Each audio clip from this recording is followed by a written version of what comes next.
하나님의 말씀 히브리서 9장 22절의 말씀입니다.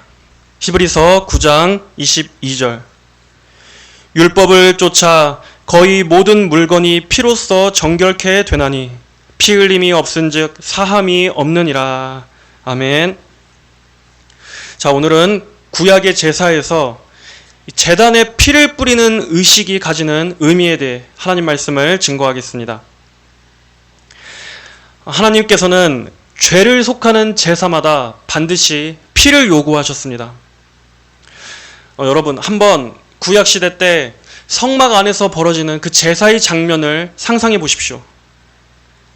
제사를 주관하는 레위인들이 제물로 바칠 짐승을 성막들에서 끌고 옵니다. 그리고 제사장이 짐승을 번제단 옆에 세우고 죄인은 그 짐승의 머리 위에 자신의 손을 얹습니다. 이렇게 제물로 바칠 짐승의 머리 위에 손을 얹는 행위는 자신의 죄를 짐승에게 전가하는 의식입니다. 그리고 그런 상징적인 행위를 통해서 죄가 전가된 그 짐승을 제사장은 칼로 그 짐승의 목을 그어 피를 받습니다. 그 피를 대야에 받아서 번제단의 네 뿔과 단에 뿌립니다. 또 때로는 지성소 안에 있는 속죄소 안에 그 피를 뿌리기도 했습니다. 이렇게 하나님께 제사가 드려질 때 성막 안에서는 이처럼 잔혹한 광경이 펼쳐졌습니다. 여기저기서는 짐승들의 울음과 비명소리가 들려오고 또 그 짐승들의 몸이 토막나고 해체되고 곳곳에 피 냄새가 진동하며 또 타는 고기 냄새도 나고 그리고 자신의 죄를 흐느끼는 사람들의 울음소리, 그런 것들로 그 제사 현장은 엄숙하고도 슬픈 분위기가 온 진영을 감쌌을 것입니다. 백성들은 그 장면을 보면서 나의 죄의 대가가 이렇게나 참혹한 것이구나 깨달았을 것입니다. 이러한 제사 장면이 오늘날의 현대인들의 생각에는 잔인하고 원시적인 것으로 보일 수도 있습니다. 과거에 미개했던 풍습이라고 생각될 것입니다. 하지만 하나님께서는 죄와 관련한 제사를 드릴 때는 이렇게 반드시 피를 요구하셨습니다. 왜 그렇습니까? 죄의 값을 치르는 데는 오직 피밖에는 다른 것이 없었기 때문입니다. 죄의 삭은 사망이기 때문에 죄의 대가를 치르려면 반드시 이렇게 피 흘리는 죽음만이 죄값을 치를 수 있습니다. 그 외에 다른 방법은 없습니다. 피 흘림이 없이는 죄의 용서를 받을 수 있는 다른 길이 하나도 없는 것입니다. 하나님께서 이렇게 피를 요구하시는 것은 그만큼 죄라는 것이 무거운 것이라는 것을 가르쳐 주시려는 것이었습니다. 죽음으로만 갚아야 할 만큼 죄의 문제는 심각한 것이라는 것을, 돈으로도 안 되고 어떤 보상 행위로도 안 됩니다. 오직 목숨을 내놔야 하는 만큼 죄 문제는 심각하고 무거운 것이라는 것을 백성들에게 알려주시려고 했던 것입니다.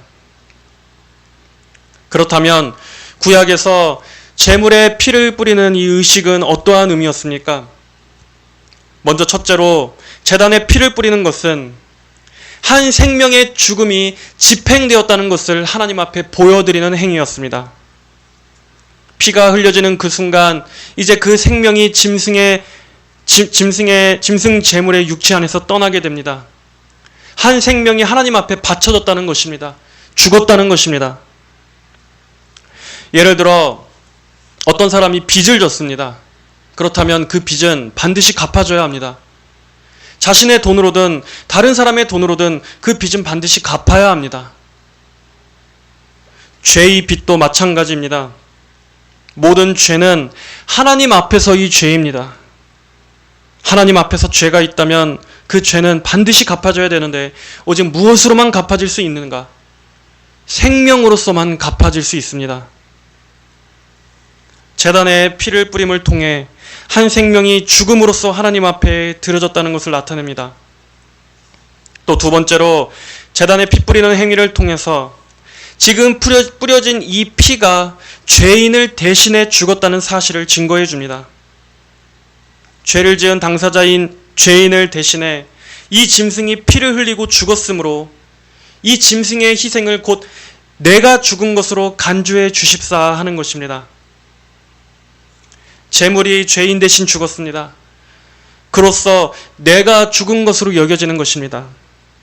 내 죄가 제물에게 전가되어 짐승이 내 대신 내 죄를 짊어지고 죽은 것.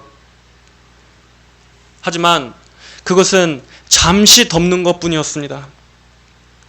완전한 죄의 제거는 아니었습니다.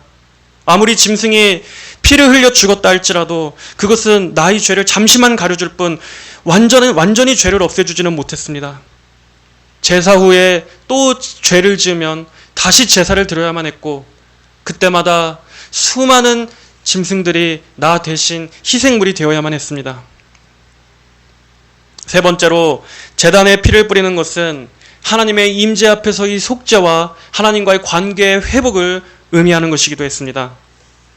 피는 하나님의 임재 앞으로 나아갈 수 있는 유일한 방편이었습니다. 그리고 이제 그 피를 통해 죄가 속량받으면 이제는 하나님과 죄인 사이를 가로막고 있는 죄가 용서받았기 때문에 하나님과의 관계를 맺을 수 있게 됩니다. 하지만 구약에서는 설령 피가 있다 할지라도 아무나 하나님 앞에 쉽게 나아갈 수는 없었습니다. 오직 1년에 단 한 번 대제사장이 대속죄일에만 피를 가지고 지성소에 들어가 속죄소 안에 있는 그 언약궤의 덮개 위에 뿌림으로써 율법의 정죄와 저주로부터 백성들을 속량하는 그때에만 나아갈 수 있는 두렵고 엄숙한 일이었습니다. 또 네 번째로, 피뿌림의 의미 안에는 거룩하게 구별한다는 의미도 있었습니다. 피는 죄를 씻는 동시에 이제 하나님께 구별한다, 또 하나님의 소유가 되었다라고 구별해주는 역할도 하기도 합니다. 이제는 하나님께 바쳐져서 세상과 구별되었다는 의미가 이 피뿌림 안에 있는 것입니다. 이렇게 제단에 제물의 피를 뿌리는 의식 안에는 나를 대신한 어떠한 다른 제물의 죽음이 집행되었다. 그리고 그가 피를 흘려 내가 하나님 앞에 죄사함 받고 관계가 회복되었다. 그리고 하나님 앞에 정결함을 입게 되어 하나님 앞에 구별된 자로 여겨졌다 하는 이러한 모든 의미가 담겨 있었던 것입니다. 하지만 그것은 일시적이었습니다. 영원한 죄사함과 화목을 가져다 줄 수는 없었습니다. 실체가 아닌 그림자였을 뿐이었던 것입니다. 하지만 예수님의 십자가는 이것을 어떻게 성취하셨습니까? 구약에서의 제단의 핏뿌림이 예수님의 십자가 안에서 어떻게 온전하게 성취되었습니까? 예수님께서는 십자가에서 자신을 제물로 드림으로써 단번에 영원한 속죄를 이루어 주셨습니다. 구약의 제사는 매년 반복됐지만 예수님은 단 한 번의 희생으로서 영원한 속죄를 이루셨습니다. 히브리서 9장 12절에 염소와 송아지의 피로 하지 아니하고 오직 자기의 피로 단번에 성소에 들어가사 영원한 속죄를 이루셨느니라. 예수님은 그분 자신의 피를 흘리셔서 다시는 반복될 필요가 없는 완전한 구속을 우리 죄인들을 위해 이루어 주셨습니다. 그 예수님의 속죄는 영원히 온전케 하는 속죄였기 때문에 이제 예수님의 속죄의 피를 믿고 의지하는 사람은 이제 더 이상은 불안정한 구원 속에 살지 않게 됩니다. 다시 죄를 지을 때마다 계속해서 제사를 드려야 하는 이런 반복 속에 살지 않게 됐다는 것입니다. 예수님의 피는 하나님의 공의를 완벽하게 만족시키셨기 때문에 이제 십자가 외에 더 이상의 희생 제물은 필요로 하지 않습니다. 오직 예수님의 피 하나로, 그분의 십자가의 단 한 번 죽으심으로 예수님을 믿음으로 붙드는 자들의 죄를 영원히 사해 주실 수 있는 것입니다. 천주교처럼 죄를 지을 때마다 보석 행위를 할 필요도 없습니다. 천주교의 미사처럼 계속해서 미사 때마다 반복하여 제사를 드리고 매번 예수님의 십자가에 못 박아 희생시키는 그런 마귀적인 행위를 할 필요가 없습니다. 미사는 어떤 겁니까? 미사는 이미 이루신 구원을 믿음으로 받아 구원을 누리는 자들의 예배가 아닙니다. 그들은 계속해서 미사 때마다 예수님의 십자가 제사를 재현합니다. 그럼으로써 예수님의 단 한 번, 그 영원한 효력을 이루신 십자가 구속사역을 헛되게 만드는 것입니다. 그것을 욕되게 만드는 것입니다. 우리는 그럴 필요가 없습니다. 예수님께서 그분의 피가 완전하고 참된 속죄를 이미 이루셨기 때문입니다. 히브리서 10장 14절에 그가 한 제물로 거룩하게 된 자들을 영원히 온전하게 하셨느니라. 영원히 온전하게 하셨느니라. 이제 신약시대의 성도들은 더 이상의 제사는 필요하지 않습니다. 이미 다 이뤄놓으신 예수님의 구속사역을 회개와 믿음으로써 믿고 의지하면 되는 것입니다. 또 예수님의 피는 하나님과 원수되었던 죄인을 화목하게 하십니다. 로마서 5장 8절로 11절에 우리가 아직 죄인 되었을 때 그리스도께서 우리를 위하여 죽으심으로 하나님께서 우리에게 대한 자기의 사랑을 확증하셨느니라. 그러면 이제 우리가 그 피를 인하여 의롭다 하심을 얻었은즉 더욱 그로 말미암아 진노하심에서 구원을 얻을 것이니 곧 우리가 원수 되었을 때 하나님의 아들의 죽으심으로 말미암아 하나님으로 더불어 화목하게 되었은즉 화목된 자로서는 더욱 그의 살으심으로 인하여 구원을 얻을 것이니라. 이뿐 아니라 이제 우리로 화목을 얻게 하신 우리 주 예수 그리스도로 말미암아 하나님 안에서 또한 즐거워하느니라. 사람들은 구약의 제사를 보면서 하나님이란 존재는 조금의 인정과 자비도 없는 냉혹한 분으로, 무서운 분으로 생각할 수 있지만 하나님은 그러하신 분이 아닙니다. 하나님은 죄를 미워하시고 죄는 반드시 심판하시는 공의의 하나님이시지만 독생자 예수 그리스도를 죄인들의 구원을 위해 보내주신 분이 바로 성부 하나님이셨습니다. 하나님께서는 우리가 아직 죄인이고 하나님을 대적하던 상태일 때 먼저 그리스도를 보내어 죽게 하심으로써 우리를 향하신 하나님의 사랑을 확증해 주신 분입니다. 원수였던 우리를 하나님 안으로 부르시고 회복시켜 주시기 위해서 깨어진 관계를 다시 화목하게 하시기 위해 구원과 생명으로 불러주신 분이 하나님이십니다. 하나님께서는 사랑하는 성자 예수님의 생명을 추악한 우리를 위해 내어주시면서까지 우리를 진노에서 구원해 주시고자 하신 분입니다. 그러므로 우리가 한 것이라고는 오직 불순종과 타락, 반역밖에 없었지만 구원도 하나님께서 시작하신 것이고 예수님을 내어주신 것도 하나님께서 하신 일이었습니다. 그리고 그 사랑하는 예수님을 십자가에서 제물로 피를 흘리게 하시고 그 피를 통해 하나님과 우리를 화목하게 하신 분이 하나님이신 것입니다. 그 예수님의 피는 하나님과 원수였던 우리를 하나님과 화목하게 되게 해주신다는 보증입니다. 히브리서 10장 19절 20절에 그러므로 형제들아 우리가 예수의 피를 힘입어 성소에 들어갈 담력을 얻었나니 그 길은 우리를 위하여 휘장 가운데로 열어놓으신 새롭고 산 길이요 휘장은 곧 저희 육체니라. 이제 예수님의 피를 힘입는 자는 누구나 하나님과의 화목한 관계로 들어갈 수 있게 되었습니다. 예수님의 피를 통해서 하나님과 친밀한 사랑의 교제를 나눌 수 있는 길이 열리게 된 것입니다. 하나님께 나아가는 데 있어서 자격 조건은 나의 의로움에 있지 않습니다. 나의 거룩함과 경건에 있지 않습니다. 심지어 내 믿음에도 있지 않습니다. 오직 그리스도의 피에만 있는 것입니다. 나의 어떠함으로 나가는 것이 아니라 예수님의 피를, 예수님께서 이루신 그 피가 길을 열어놓으신 것입니다. 오직 죄인들은 예수님의 이 피를 의지함으로 믿음으로 나아갈 수 있는 것입니다. 또 예수님의 피는 죄인을 이제 거룩하게 구별하십니다. 피는 죄를 씻겨줄 뿐 아니라 하나님의 소유된 자로 구별한다고 했습니다. 이제 그리스도의 피를 의지하는 자는 하나님께서 그를 하나님 자신의 소유로 인치십니다. 이것은 이제 내 것이다 하고 하나님께서 도장을 찍으시는 것입니다. 구별하시는 것입니다. 이건 역시도 우리 자신 때문이 아니라 예수님의 피 때문입니다. 예수님의 보혈 안에서 우리를 봐주시기 때문에 우리가 거룩하다고 여김받는 것이지 결코 우리 자신이 거룩해서가 아닙니다. 예수님의 피를 의지하는 자는 어떤 더러움에서도 해방됩니다. 부정함에서도 정결케 됩니다. 그는 이제 더 이상 세상의 더러운 죄의 종이 아닙니다. 하나님의 거룩한 의의 자녀입니다. 빛에 속한 자입니다. 하나님의 소유된 백성입니다. 그러므로 이제 그 사람은 하나님의 것으로서 하나님의 영광을 위해서 살아가야 하는 것입니다. 고린도전서 6장 20절에 값으로 산 것이 되었으니 그런즉 너희 몸으로 하나님께 영광을 돌리라. 예수님의 속죄의 피가 그 심령에 뿌려진 성도들은 이제 죄에서 사함받고 정결하게 되어 하나님의 소유로서 하나님을 위해 살아가야 합니다.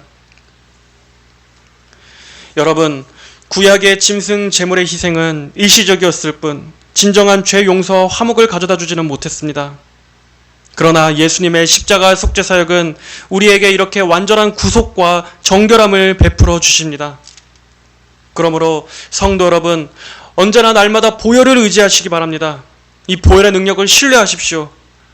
그 아들 예수의 피가 우리를 모든 죄에서 깨끗하게 하실 것이요.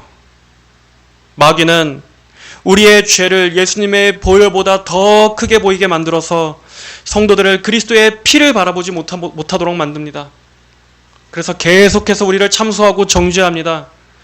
그러나 예수님의 피는 그 어떠한 큰 죄도 씻어 우리 죄인을 하나님 앞에 정결한 자로 세웁니다. 예수님의 이 피를 붙드십시오. 예수님의 이 피를 의지하십시오. 날마다 회개하며 예수님의 피로 더러움과 부정함을 씻으십시오.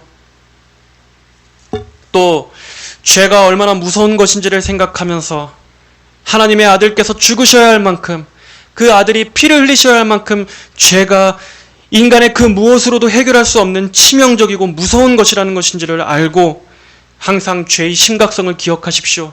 죄를 멀리하십시오. 우리는 예수님의 보혈을 가장 소중히 여겨야만 합니다. 예수님의 이 십자가 보혈을 날마다 의지하고 바라봐야만 합니다. 지금 예수님의 보혈이 없는 그 사람은 얼마나 두려운 것입니까? 예수님의 피와 아무 관계없는 자들의 상태는 어떠한 상태입니까? 여러분, 나의 이 무겁고 이 치명적인 죄를 그대로 가지고 하나님 앞에서 어떻게 설 수가 있겠습니까? 예수님의 피가 죄인의 영혼에 뿌려져야만 합니다.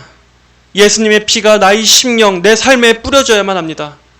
그래서 마치 그 언약궤를 덮고 있는 덮개 위에 예수님의 짐승의 피가 뿌려짐으로써 그 죄가 눌러지고 그 정죄가 눌러지고 저주가 덮어졌던 것처럼 사람들의 심령과 저들의 영혼과 우리의 인생 가운데 예수님의 이 보혈이 뿌려져야만 합니다. 그리하여 찌르는 저주와 그 정죄와 그 진노가 예수님의 피로 덮어져야만 합니다. 그 피로 하나님과 원수된 관계에서 화목되어져야만 합니다. 예수님의 이 보혈을 항상 외치고 전해야 합니다. 이 세상은 피가 없는 종교를 원합니다. 죄도 없고 죄에 대한 죄의 삭신 사망도 없고 죽음도 없고 심판도 말하지 않는 그러한 종교를 원합니다. 하지만 하나님께서는 결코 피 없는 죄사함을 허락하지 않으십니다. 오직 예수님의 피 말고는 죄사함이 없다, 피 말고는 하나님의 화목이 없다는 이 복음을 교회는, 우리 성도들은 끝까지 붙잡아야 할 것입니다. 그리스도의 보혈은 우리의 죄를 씻을 뿐 아니라 우리의 마음을 날마다 하나님께로 향하게 해줍니다. 우리는 예수님의 보혈, 십자가에서 흘리신 우리 주님의 그 고결한 보혈을 통해서 하나님 아버지의 사랑과 마음을 알게 됩니다. 하나님 아버지의 크신 사랑과 아들의 피를 보증으로 한 그 확실한 구원을 우리는 보혈을 묵상할 때마다 매 순간 알게 되는 것입니다.